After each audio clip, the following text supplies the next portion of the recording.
we are in the heart of Gaza. Got to read a little Judges 15. The men of Judah said, "Why do you come up against us?" And they answered, "We're coming to get Samson." Remember, Samson was here?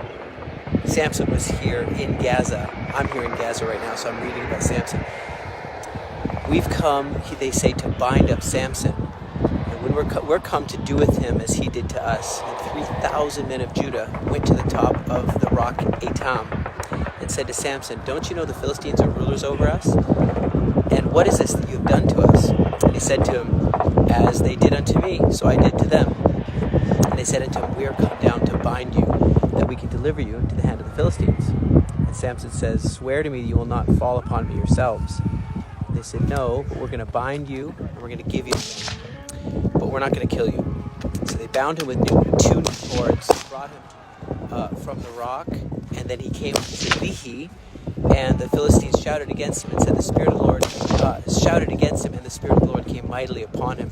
And the cords that were on him became like flax that was burnt in a fire, and his bands loosed from off his hands. And he found a new jawbone of a donkey, and put forth his hand and took it, and slew 1,000 men with a jawbone of a donkey. And Samson said, "With the jawbone of a donkey, heaps upon heaps. With the jawbone of a donkey, I have slain 1,000 men." And it came to pass when he had made an end of speaking, that he cast away the jawbone out of his hand, and he called the place Ramat Lehi, which means the heights of the jawbone. And he was thirsty, and he called unto God here in Gaza.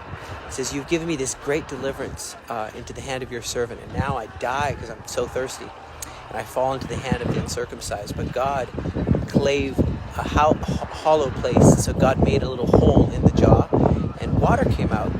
And when he had drank the water, his spirit came again, and he revived. And he called the name of the place En HaKorim, which is in Lehi. It's right near Lehi until today. And he judged Israel in the days of the Philistines 20 years.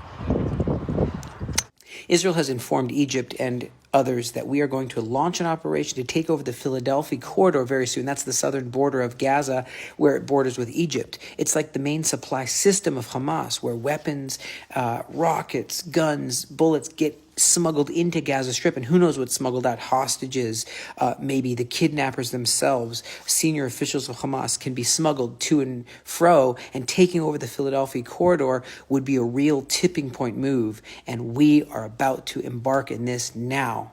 Also, Battalion 8208 has begun and completed, actually, an operation to blow up a neighborhood with all kinds of terrorist infrastructure on the outskirts of Deir el-Balak in Gaza.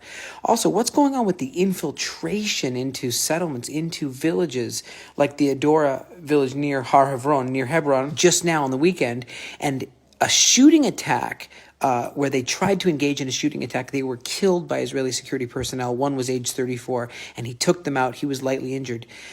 You know, we have to be able to see this through. So many rockets on our southern city, Ashdod. It's just devastating. What our government is doing at the moment does not reflect us.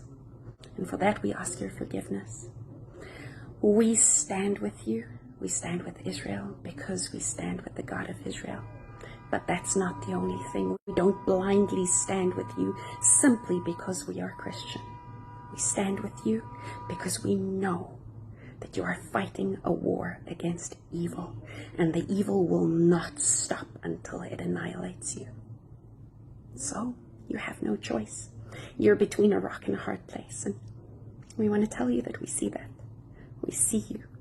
We stand with you. Am Israel Chai. You are not alone.